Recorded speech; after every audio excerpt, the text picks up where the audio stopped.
Assalamualaikum warahmatullahi wabarakatuh. Masih kurang kompak, kurang semangatnya mana ibu? Salamnya dijawab biar kompak. Sekali lagi, Assalamualaikum warahmatullahi wabarakatuh.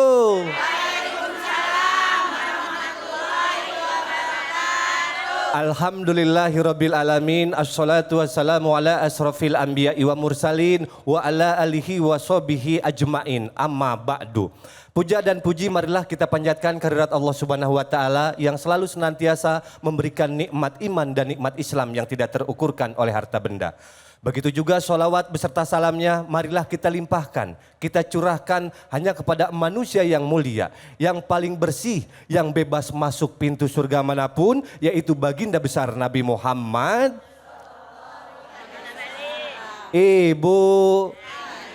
Ibu, sehat semuanya. Semangat ini semuanya. Pasti semangat karena kita juga sedang disaksikan oleh pemirsa yang ada di rumah karena kita hadir di sini di acara Cahaya Hati Indonesia. Iya, alhamdulillah kita hadir di masjid yang indah di Masjid Jami Al Munawwaroh di daerah Depok. Alhamdulillah dan sudah hadir tentunya guru-guru kita yang insya Allah nanti akan memberikan pemaparan ilmunya. Yang pertama ini saudara saya, abang saya, guru saya yang punya yang mana orangnya. Beliau adalah Ustadz Abe Gibran. Assalamualaikum Ustadz. Waalaikumsalam Bang Yoga sehat. Alhamdulillah lagi dikasih nikmat sama Allah agak sedikit bindeng. Masya Allah Iya. tapi tetap ganteng. Oh saya kalau disebut ganteng saya paling gak mau. Emang apa? Ganteng itu ada artinya. Artinya? Gangguan telinga. Sehat alhamdulillah. Alhamdulillah Masya Allah. Iya. Baik Ustadz. Alhamdulillah guru. Selanjutnya ada Ustadz Aeb Saifullah. Assalamualaikum Ustadz. Waalaikumsalam warahmatullahi wabarakatuh. Apa kabar Ustadz sehat? Alhamdulillah. Jangan panggil Ustadz. Saya belum pantas jadi Ustadz. Ilmu saya masih sedikit Ibu. Iya, iya. Tapi alhamdulillah masih sehat. Alhamdulillah. Iya. Dan selanjutnya ada guru saya dari Bandung. Beliau sedang berduka karena telah tiada istri tercintanya. Dan kita doakan mudah-mudahan selalu diberikan kelapangan hati. Bersama guru kita Ustadz Ihsan Sya'ban. Assalamualaikum Ustadz. Waalaikumsalam warahmatullahi wabarakatuh. Berapa hari Ustadz meninggal istri? Ini hari keempat. Keempat. Masya Allah. Nenek-nenek udah Noel-Noel aja. Ibu belum nyari, tenang ya Bu ya. Ya Allah, Nek. Tapi paling tidak mudah-mudahan sesuai dengan tema kita hari ini yaitu meraih kelapangan hati. Kita doakan mudah-mudahan beliau juga dikasih kelapangan hati. Amin. Tapi sebelumnya mohon maaf kita akan menyaksikan terlebih dahulu ada Viti. Ini ada kejadian yang sangat luar biasa. Nanti saya akan bahas tapi kita lihat terlebih dahulu. Ini adalah Vitinya. Tafadhol silakan.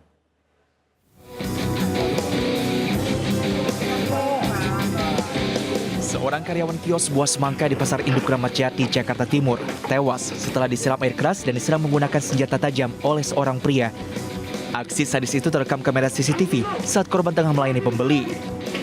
Pelaku yang juga karyawan kios buah kemudian datang dan menyiramkan air keras ke wajah korban.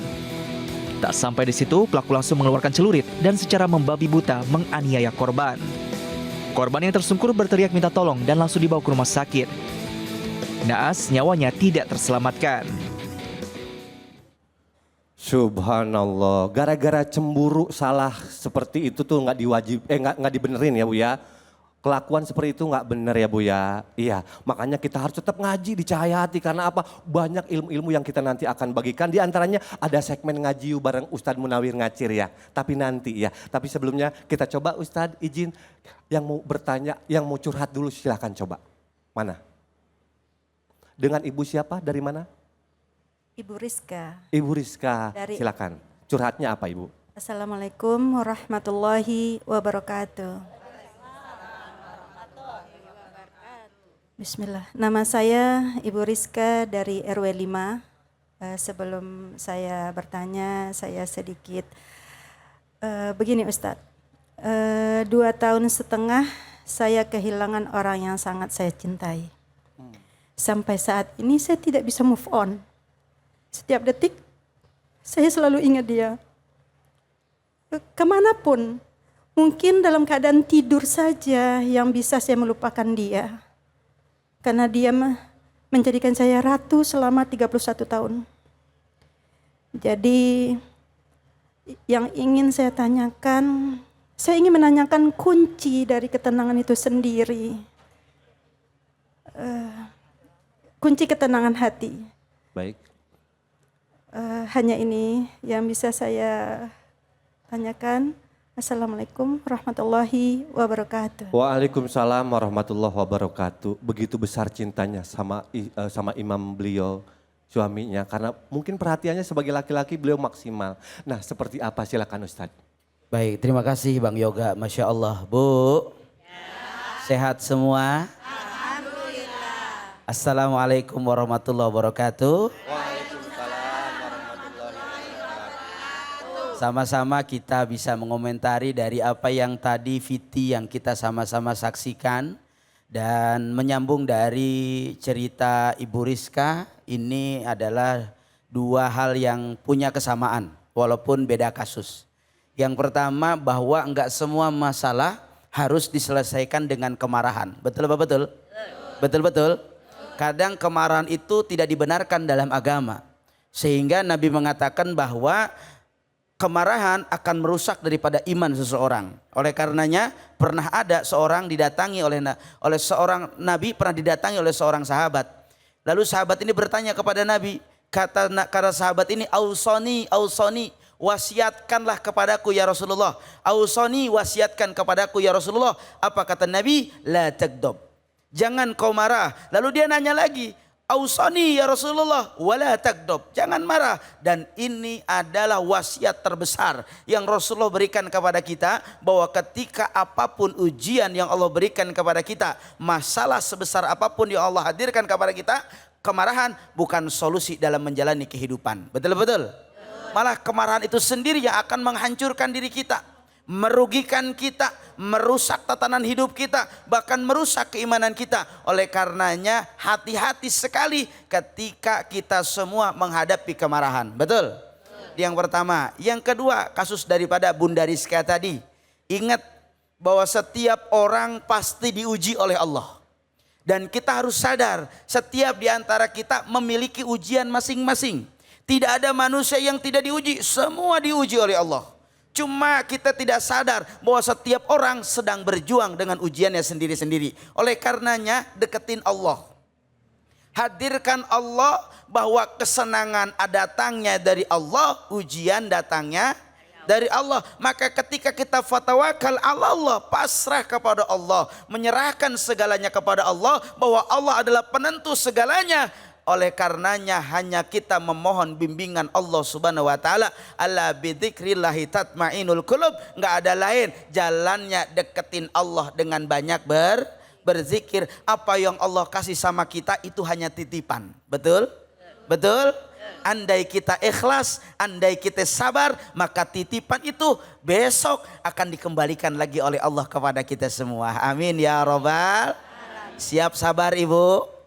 Kurang kompak, siap sabar? Ya. Siap sabar? Ya. Kalau suami nggak ngasih duit sabar? Enggak. Loh. Mudah-mudahan ada manfaatnya. Amin ya Allah ya Rabbal Alamin. Ibu Rizka masih kurang komplit, kita coba kita serahkan kepada guru kita. Yang kedua Ustadz Aib Saipullah. Tafadhol Ustadz. Barakallahu fiik. Bismillahirrahmanirrahim. Assalamualaikum warahmatullahi wabarakatuh.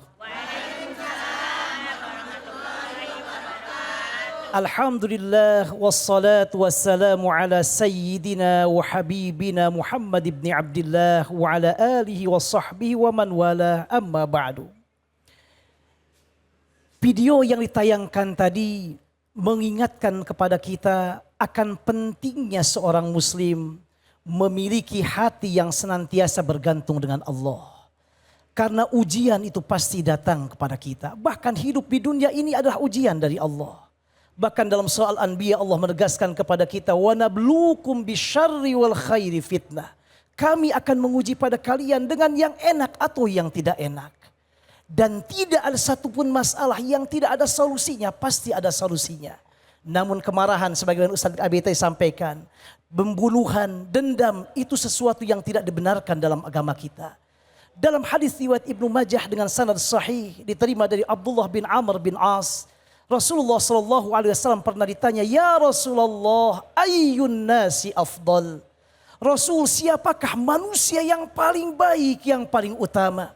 Rasulullah sallallahu alaihi wasallam mengatakan, "Kullu mahmumil qalbi saduqil lisani." Orang yang mahmumul qalb dan senantiasa lidahnya selalu jujur.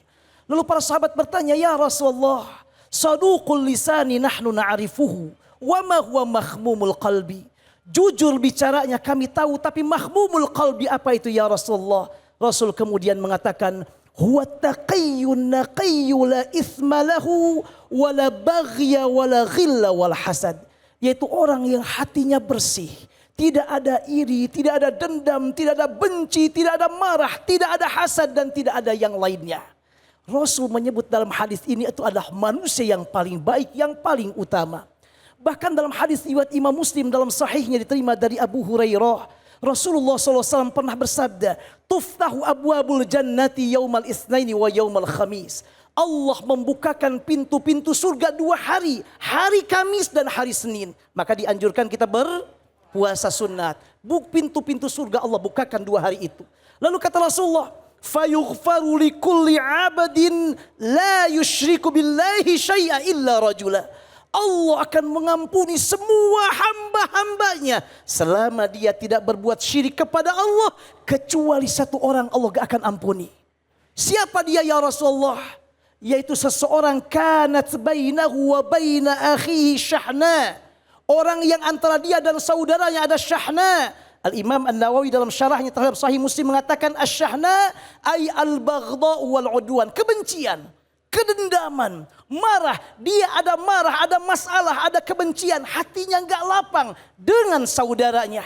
Kecuali orang ini kata Rasulullah, Allah belum mengampuni dosa-dosanya. Kemudian Rasul bersabda, "Anziru hatta yastaliha, anziru hatta yastaliha, anziru hatta yastaliha." Tunggu dia, Allah baru akan mengampuni dia sampai hatinya lapang, sampai keduanya kemudian damai, hatinya nyaman dan tidak dendam dan kebencian. Mudah-mudahan kita menjadi orang-orang yang lapang hatinya dengan apapun yang Allah berikan kepada kita sehingga kita menjadi ahli surga. Wallahu a'lam bissawab. Alhamdulillah. Luas sekali pemaparannya dari Ustadz Abai Gibran, dari Ustadz Aib Saipullah. Nah, yang terakhir dari Bandung yang sedang berduka namun harus besar hati karena tema kita yaitu kelapangan hati. Kepada guru kita Al-Mukarram Ustadz Ihsan Sya'ban. Tafadhol. Assalamualaikum warahmatullahi wabarakatuh. Alhamdulillah, alhamdulillahirabbil alamin wassalatu wassalamu ala asrofil anbiya'i wal mursalin. Imamil muttaqin, sayyidi khuril muhajjalin wa ala alihi washabi ajmain, amma ba'd. Bu, yang namanya hamba Allah yang dirindukan oleh surga ada punya modal. Modalnya apa? Satu modalnya tapi berkoneksi dengan satu yang di video tadi, satu yang ibu tadi, Ibu Rizka ya, yaitu hatinya bersih dan lapang. Lantas bagaimana caranya kita ingin mendapatkan hati yang bersih dan lapang? Ada 3 kunci. Yang pertama, atiullah wa atiur rasul. Taat kepada Allah, taat kepada Rasulullah. Kalau kita ambil bahasa umumnya, bertakwa kepada Allah. Wa may yattaqillaha yaj'al lahu makhraja wa yarzuqhu min haitsu la yahtasib. Barang siapa orang yang bertakwa kepada Allah, maka Allah akan bukakan kunci-kunci, solusi-solusi dari masalah yang terjadi. Dan Allah akan berikan rizki yang tidak pernah disangka-sangka. Yang kedua, kuncinya agar lapang, agar tidak ada dendam, adalah berserah diri kepada Allah. Harus berserah diri, harus pasrah. Dan bagaimana kita harus pasrah kepada Allah Subhanahu wa taala? Selalu menggantungkan semuanya kepada Allah. Taqarrub ilallah. Jangan pernah jauh dari Allah. Maka yang ketiga disampaikan tadi oleh guru-guru kita, saya ambil saripatinya, yaitu mengingat kepada Allah Subhanahu wa taala di setiap detik. Ibu Rizka sudah sekian tahun. Saya baru 4 hari. Jadi kalau saya nggak kuat-kuat banget, nangis saya. Ya, apalagi saya nikah sudah 17 tahun. Tidak ada celah sedikit pun. Apa yang harus kita lakukan? Kita ingat kepada Allah. Semuanya akan kembali kepada Allah. Ya, semuanya akan kembali kepada Allah. Oleh sebab itu, janganlah pernah mengisi hati kita oleh dengan ama. Dikit-dikit, habak. Dikit-dikit, hei. Dikit-dikit, hei. Surga tidak menyukai itu, bahkan Allah Subhanahu wa taala pun tidak menyukai hamba-hambanya berperilaku seperti itu. Kenapa? Karena yang berhak begitu itu Allah. Yang berhak sombong Allah, bukan kita. Kalau kita ingin dirindukan hatinya oleh surga, maka bersihkanlah hati kita dari hal-hal amarah, dengki. Kalau orang Bandung mah dibilang dengki men. Manusia pendengki. 1 menit. Ya, satu lagi, karena dikasih tahu satu, jadi ada satu lagi. Kuncinya adalah menuntut ilmu, karena dengan ilmu hidup jadi mudah. Karena dengan ilmu kita nggak susah, karena dengan ilmu kita akan masuk ke jannah, betul? Betul. Dikit-dikit marah, ada yang namanya sekarang emotional question. Oh, ditata tuh hatinya. Dikit-dikit takut. Sekarang kan udah pada muncul Bang Yoga, hantu-hantu aja muncul di televisi, di YouTube, di mana-mana ada hantu. Takut sama yang begituan. Ada spiritual question. Bergantung kepada Allah. Sudah ditata dengan ilmu. Jadi kita harus terus bergantung kepada Allah Sang Pencipta kita semuanya. Amin. Jangan pernah kasih kendor hati kita sampai kosong. Sedih boleh tapi berlebihan jangan. Betul. Dan para pemirsa yang ada di rumah jangan kemana-mana. Karena setelah yang satu ini kita akan masuk di segmen yang kedua, yaitu pembahasan surat At-Taghabun ayat 15 yang insya Allah akan disampaikan oleh guru kita Ustadz Abai Gibran. Jangan kemana-mana, tetap di Cahaya Hati Indonesia. Salatun bisalamil mubini linuqtadi da'i